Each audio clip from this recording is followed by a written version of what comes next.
can you hear? I don't think we can hear you. Okay. Okay. Can you hear us, Jim? Yes, I can. Okay. Okay. I got muted again. Thank you, Jim. Okay, Thank you so much.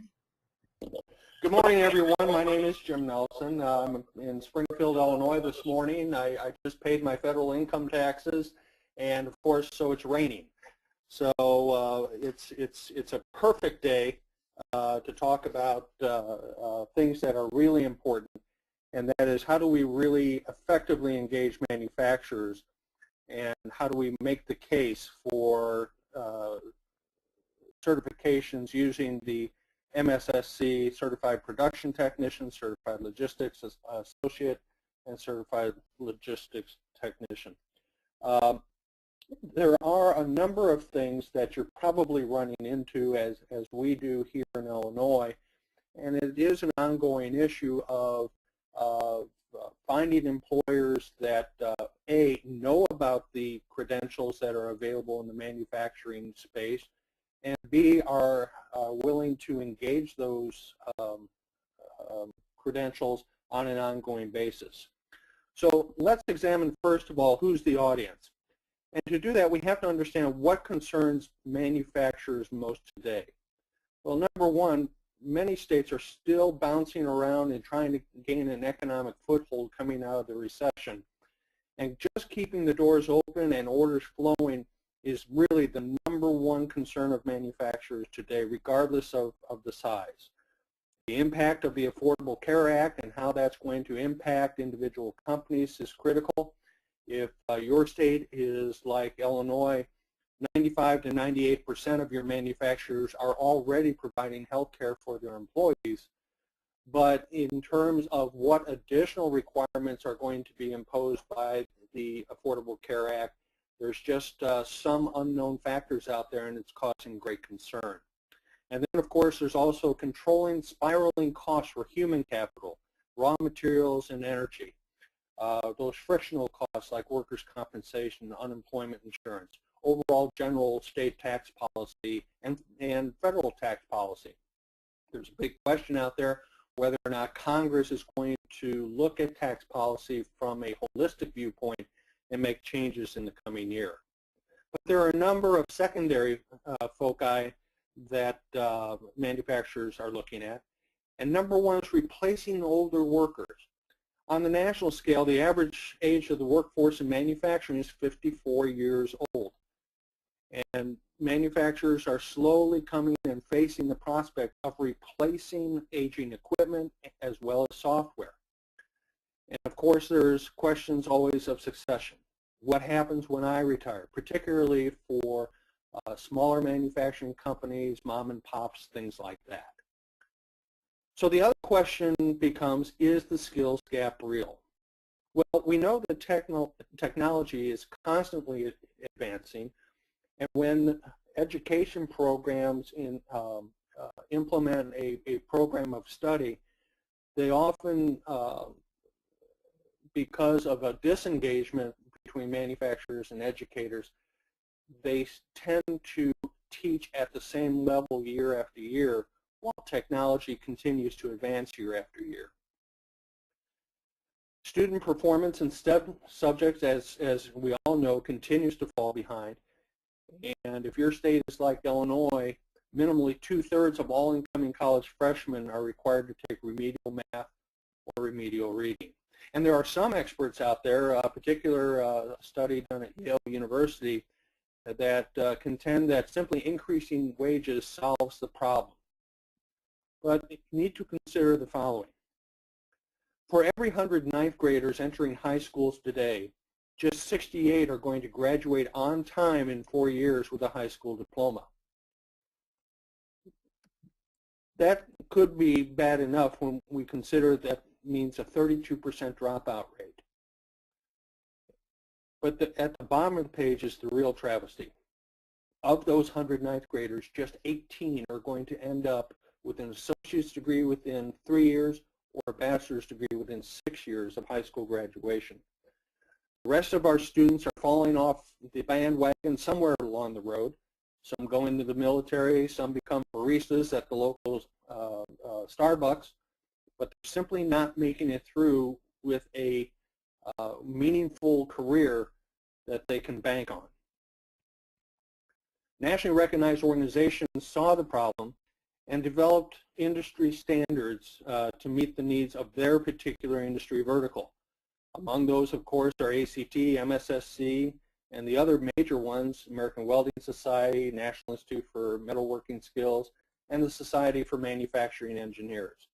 But there are others out there that cover a whole host of other occupational opportunities in manufacturing, including APICS, which is the operations management people, logistics, the American Society for Transportation Logistics, quality control, etc. So there are a number of organizations who have developed industry-recognized and nationally portable credentials that students and adult career changers, veterans, etc., can earn that need and can be recognized by industry itself. So what's the surprise? Well, many small and medium manufacturers had never heard of MSSC or NIMS or AWS, and belonging to a professional association right now is really beyond their means. They're just struggling to keep those doors open. So many of them are unaware that there is help available. And having no professional relationship with high schools or community colleges is compounding the issue, and they feel, quite frankly, that they're out there alone. So it comes down to, when you approach manufacturers, to be asking the right questions. And the question that we found out was the wrong question to start with was, do you have job openings? Virtually all manufacturers have job openings that they need to fill today. So if we're approaching them with the question, do you have job openings? And they say yes, and then we tell them, well, in 3 to 6 months, I'll have some people that are ready to go to work for you. They're going to say, no thanks. The real question we want to ask and start with is this: are you satisfied with the quality of job applicants looking for work at your company? When I ask that question in a room full of manufacturers or just one-on-one, rarely do I get anyone saying that they are pleased with the quality of job applicants that are coming in the door.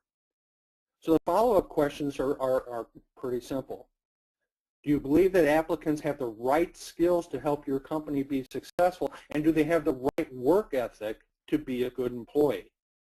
These are the two biggest challenges that manufacturers indicate that they have. In fact, I have some manufacturers who will tell community colleges, if you can just teach them to show up on time the second day, the second week, I'll go ahead and train them the rest of the way. So the third question is, can we work with you to improve basic skills before they show up on your doorstep? And then a long-range question, how do you think your workforce is going to change due to retirements over the next 10 years? This question is important because small and medium manufacturers don't often have the luxury of thinking 10, 15 years down the road. And when you ask this question, they start looking at the workforce, and now they understand, I've got 50% of my workforce to replace over the next 10 years. And now the reality that community colleges and high schools can help prepare a pipeline of skilled workers starts to become reality. So we need to understand the need. Not every manufacturer is sparks and slivers or welding and machining. These are the largest segments of manufacturing nationally, and the source of this, of course, is the Bureau of Labor Statistics. Team assemblers are the largest group at 952,000, inspectors, sorters, quality control type folks at 430, and then we drop down to machinists and welders. The key here is that we need a credential that addresses all segments of manufacturing, and that's really where the MSSC Certified Production Technician really comes into play. It meets the basic skills. It was developed by more than 350 educators and manufacturers, and its focus is on specific skills and competencies needed in all segments of manufacturing. It helps increase productivity, efficiency, and the 4 component modules provides both a survey of manufacturing and also drills down to specific competencies. In the safety module, for instance, what are the yellow lines on the floor for? Why are the pipes overhead different colors?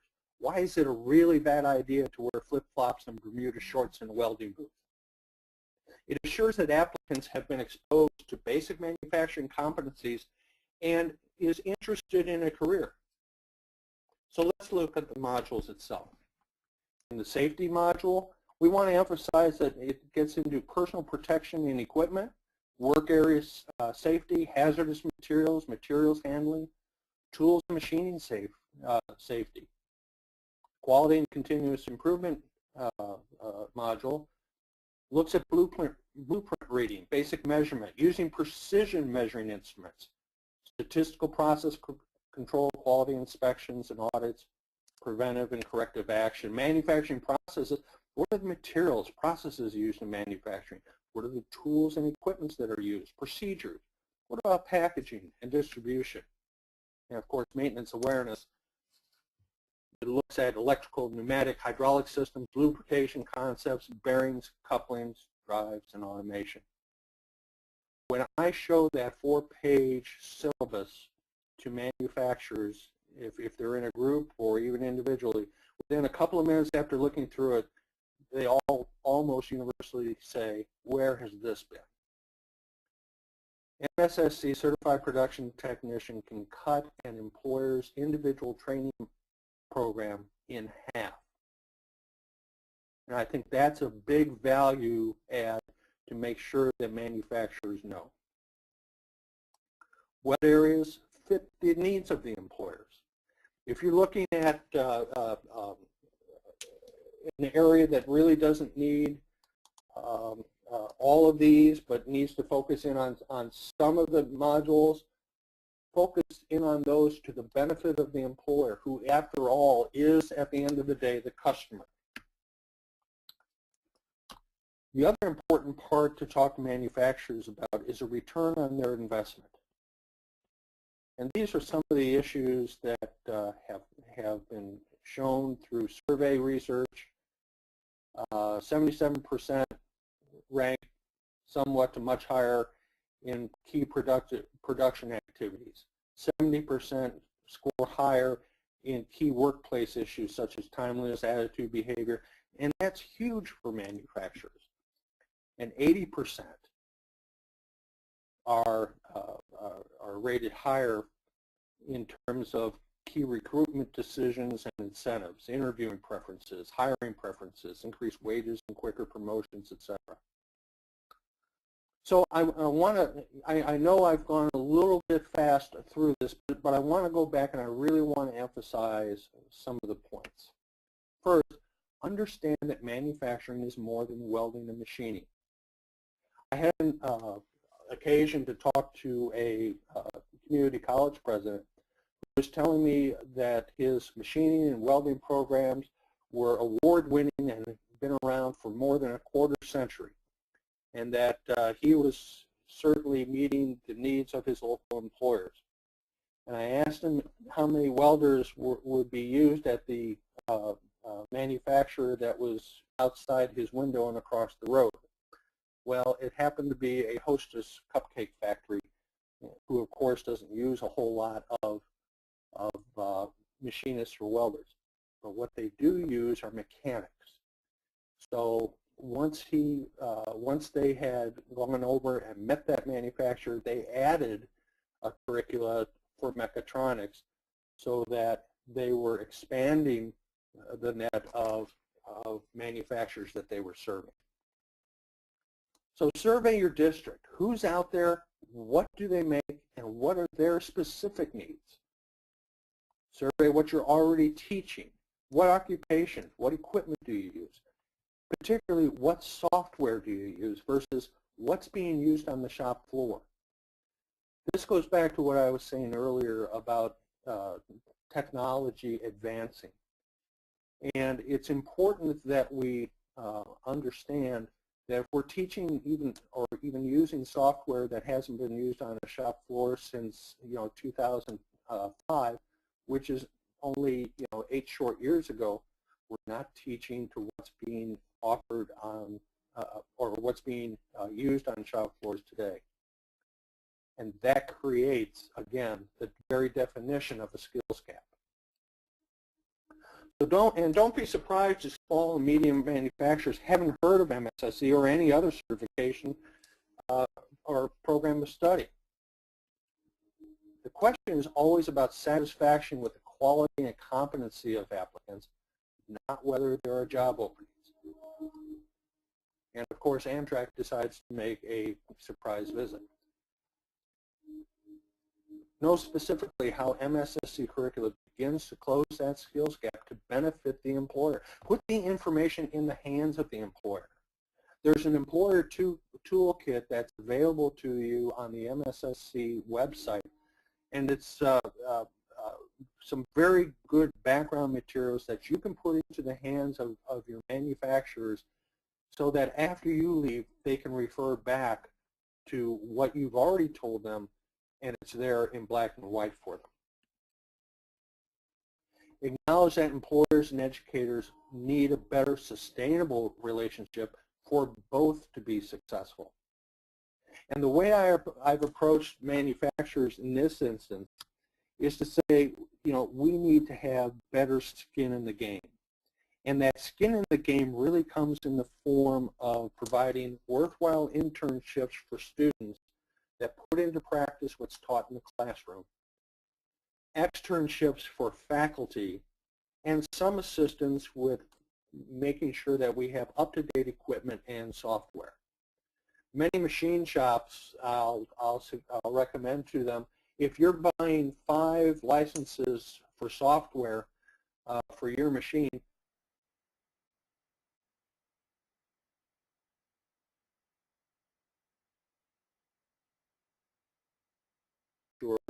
that the community college is teaching the software version that you're using on the floor.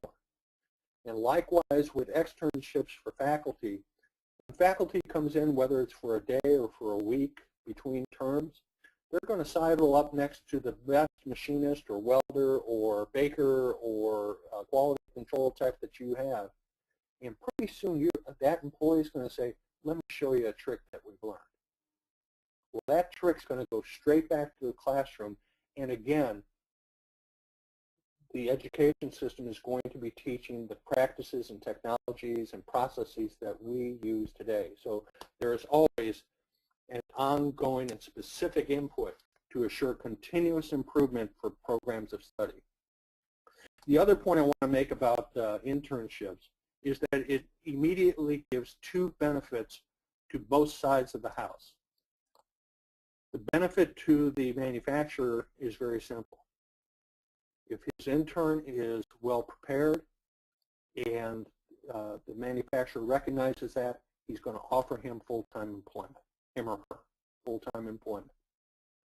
Conversely, if the intern isn't quite up to snuff, the Educational Institute gets immediate feedback on the quality of the training so that immediate tweaks and changes can be implemented to improve the program. That's what I had in terms of a planned approach for today's presentation, and I'll certainly look forward to your questions.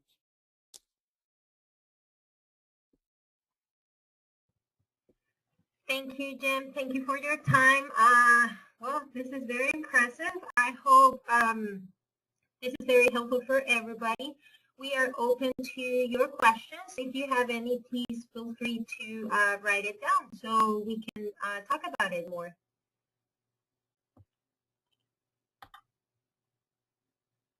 Jim, one of the questions that we have here is we're being asked, and this is something that I asked you earlier in our preparation for this, about the time commitment needed from a community college to make a collaboration, a partnership like you've been talking about.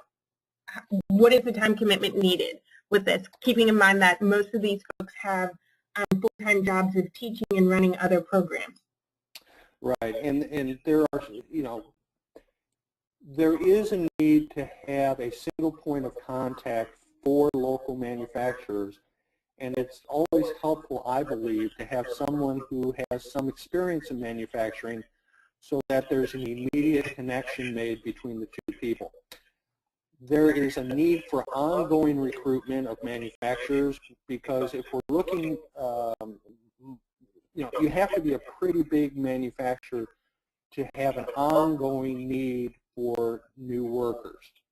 Small and medium manufacturers, a small manufacturer may have one opening every 2 or 3 years. So, they're going to come into your system and back out of your system on a fairly regular basis depending on their level of satisfaction.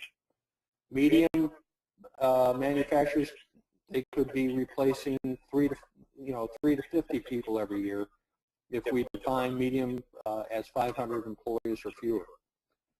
So again, you have to be able to survey what are your manufacturers out there, how big are they, what's their workforce. Understand from them, what are your needs, not just today, but what are your needs going to be over this year, over the next 5 years. And, in terms of long-range planning, is there a need for, over the next 10 to 15 years? I mean, here in Illinois, we have to replace 30,000 production workers every year for the next 15 years. So it's a daunting number. What we have tried to do is set up, virtually every community college has employer advisory groups. And what we really want to get in those employer advisory groups are individuals that not just show up for the, semi-annual meetings, but are also out there and willing to help recruit and spread the word that, I'm using MSSC and you should too. Give it a try, see if you like it. There is nothing better in my mind than peer-to-peer recruiting.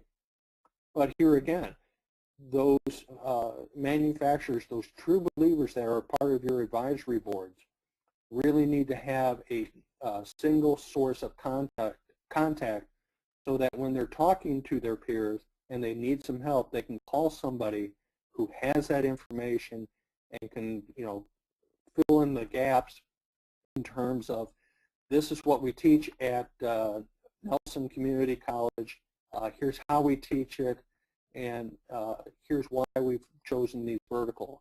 We can do certainly customized training for you and your company, and there are options in terms of how to bring on new people. If you want to, if you, Mr. Employer, wish to hire the person first and then send them to us for training, we can do that.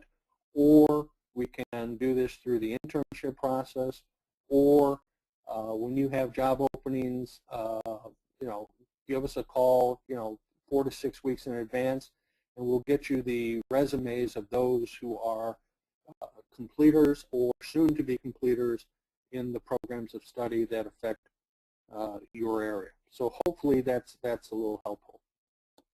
Next question, Jim, is most of our schools are working with a TAFT grant, which you are a part of with Harper Community College in your area, and their question comes from the limited amount of time and a limited amount of funds. And I realize you can't give a specific time frame, but is it possible to develop the relationships and create a partnership in the time frame of if you're a second round TAFT grant or a third round TAFT grant, or is this something that will come after the fact? And I don't know if that question made sense. I think it's an ongoing responsibility, whether you're a TAFT 2, TAFT 3, or potentially at TAFT 67. There seems to be no end to these things. The real premise is who is going to do the work, and if you can engage, your employer advisory council is a good place to start. If you don't have one, I highly recommend them because they can give you ongoing sustained feedback on quality and efficacy of your programs of study. But you really need to, there's a couple of other sources. If you have a regional or local manufacturing association, local chamber of commerce may be helpful. Your local employment security agency, particularly their labor market information folks, can dig out a lot of information on what businesses are in the area, what NAICS code they fall under, and their total employment. You know, they can also give you average wage information, etc. But in terms of actually doing the work in Illinois, you know, through the Race to the Top grant, we aligned with the TAFT 2 and will be aligning with TAFT 3 grantees to create what we are calling STEM learning exchanges that bring together you know, employers, educators, CBOs, workforce boards, labor unions, all of the stakeholders. And when we were starting to set up the manufacturing STEM learning exchange, I realized that given the level of interest, I was going to have 500 people in the room and nothing was going to get done.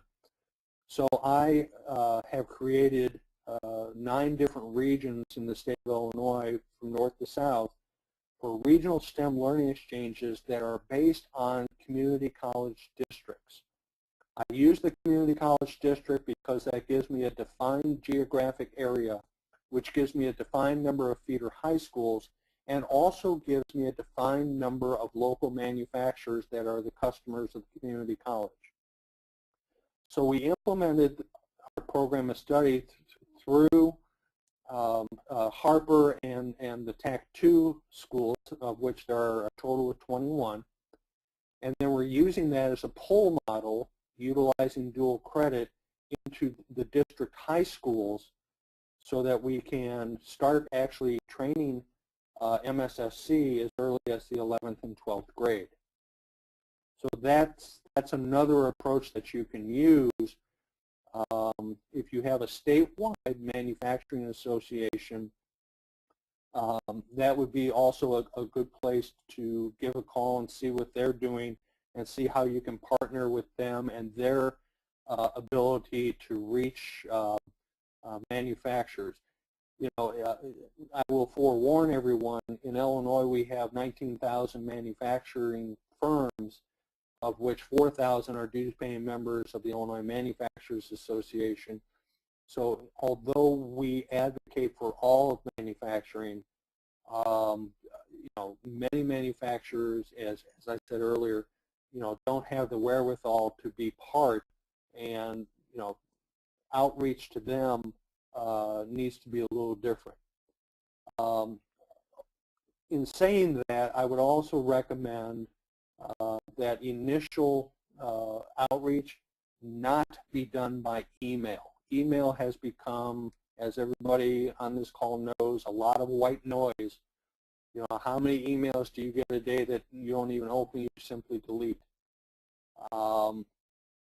So a peer-to-peer, president-to-president letter from the president of a company that's on your advisory board or the president of the college to the president of the company with a high-level message of,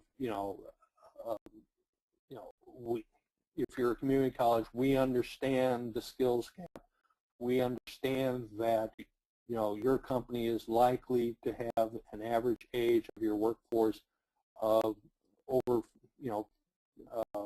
50 years of age, and that many of your members of your workforce are going to be retiring over the next 15 years. Here at Nelson College, we want to help you replace those with workers that not only have the hard skills that you're looking for, but emphasis on work ethic. That letter is going to get read. A first-class letter is going to get read better than an email. Okay. The next question that we've received a lot of is, some of the schools have reached out to the smaller and mid-sized manufacturing plants that you've suggested, but the feedback that they've received from them is they don't want to spend the money and the time in working with the community colleges to train these people, because once they get the quality applicant and they're on board, as soon as Cargill or Caterpillar has a job opening, they end up losing them because they can get 50 cents or a dollar more, and they've invested not only the money and time in training them at their plant, but they've partnered up with the community college and invested money and time in getting them the certification that makes them a better employee than the non-certified person. So what are your suggestions or comments regards to that sort of problem that they're facing? Well, you know, with or without credentials, that's a phenomena that is going to continue. And, you know, that's basic local economics 101. Who's the big dog that's paying the big dollars? You know, the part of the question that concerns me a little bit is what are community colleges charging the employers that, you know, if a student is coming in and is not tied to a specific employer, what is being charged to that employer to recruit or hire that individual? Or are we talking more or less about the a training wage that's paid for an internship or OJT? What we're trying to do here in Illinois is encourage employers to use the community college and high school systems, because, you know, while manufacturers make great widgets, we're not the greatest teachers in the world. So if we have the curriculum that we can that can meet our needs, we want to let education do what they do best, and that's teach. And, you know, we can add the value add for the student through OJT or work study programs or specific internships. But in terms of, you know, once, you know, fully trained, you know, all of us pretty much have 5 to 6 jobs during our careers. So there really isn't anything that you can do to stop somebody from moving from one job to another. You know, in case of those situations, you know, it's you know, I hate to say this, but it's up to the employer to either try to compete with the big dogs, or understand that they are always going to have newer employees. And as you know, the key there, I think, though, is if the education system is keeping up with technology and training to the highest levels at all times, the workforce of that small and medium initial employer won't suffer. Now, they may not be able to hold on to somebody for a long period of time, but at least the person coming in the door will have better skills than is coming in the door today. I think that's the value add that needs to be underscored.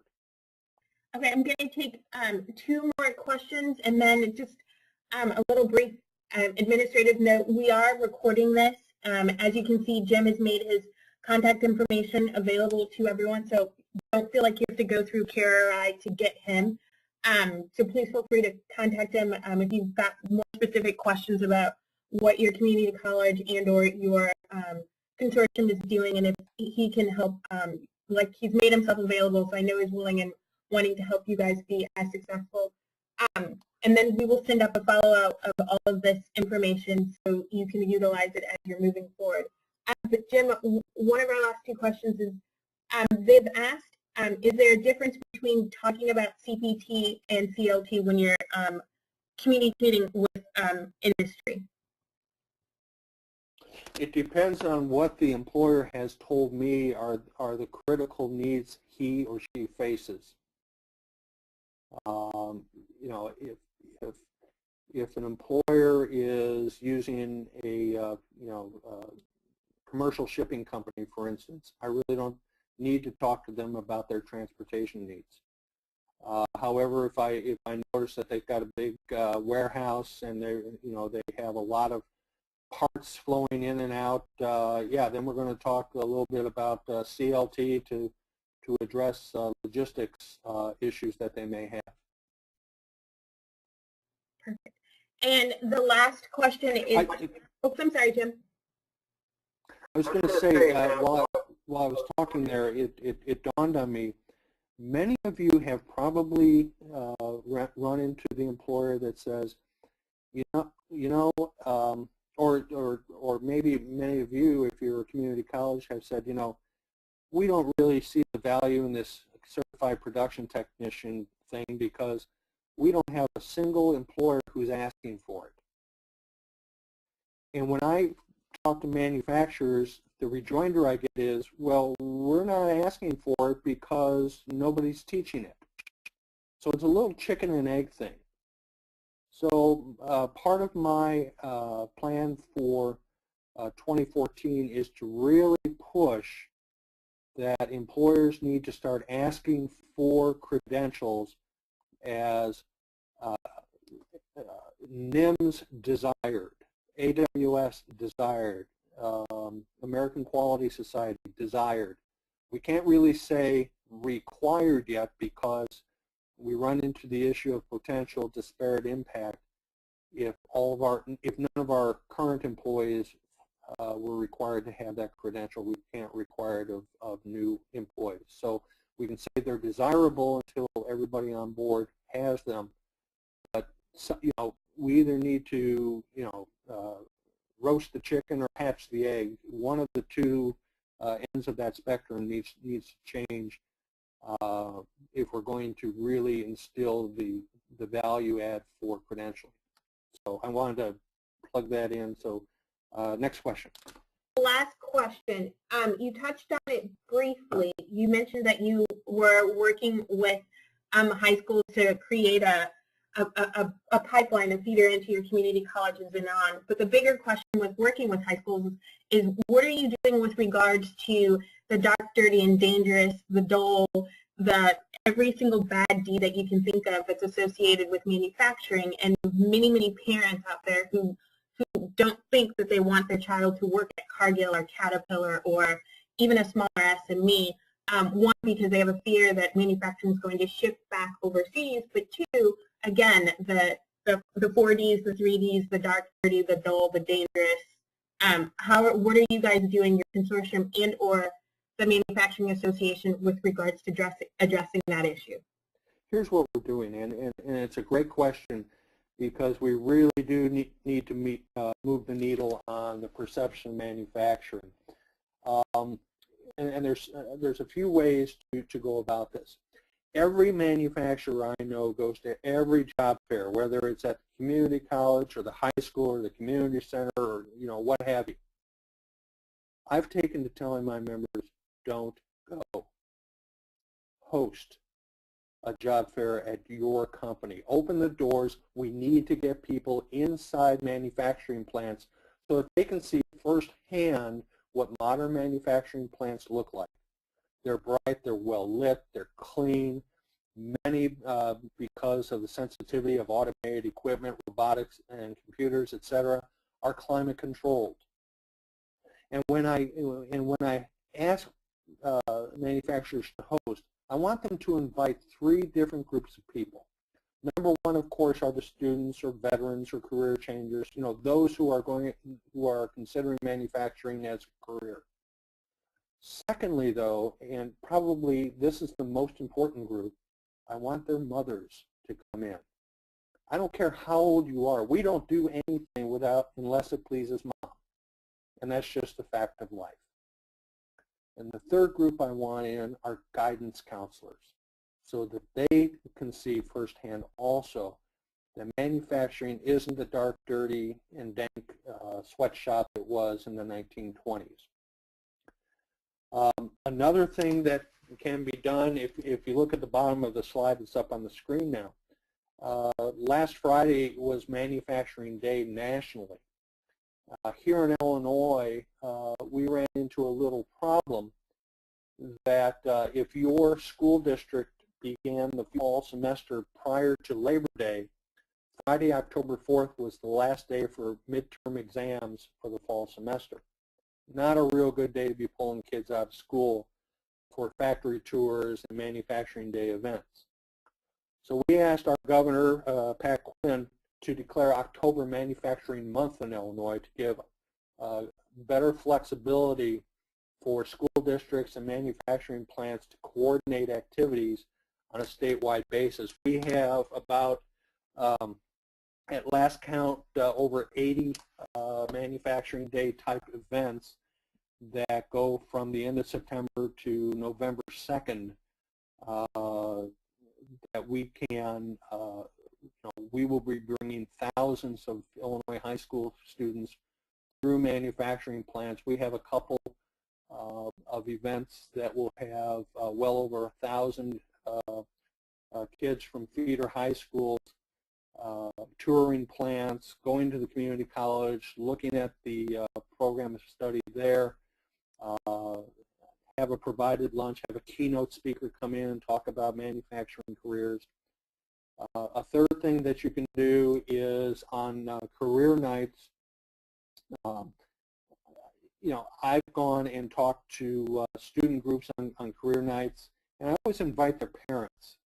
And I'll walk into the room and I'll write up on the blackboard 77,000, and I'll tell them that by the end of my discussion, I want them to know what that number is. And we'll talk about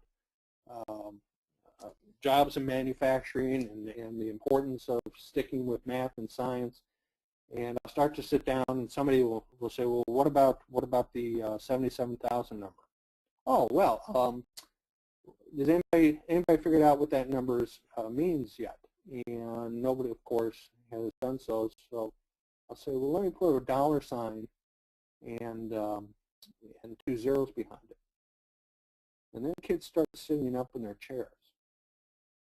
And I'll say, well, how many of you are seniors, and how many are going to college? Who's going to community college? Who's going direct to work? And there's always 1 or 2 hands.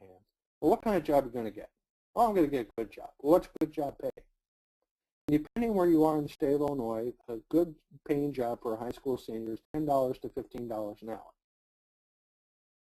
We'll annualize that, and we'll break out a budget. Do you want to live at home with mom? You want to bring your girlfriend home to your apartment? So they all have to have the apartment. And we do a budget. And they find out that $15 an hour, $30,000 a year, doesn't really go as far as they think it does. So then I'll go back to the 77,000 number. And I'll ask them again, have you figured out what $77,000 is? What if I told you that according to the Federal Commerce Department, in 2011, $77,000 was the annual average salary in manufacturing?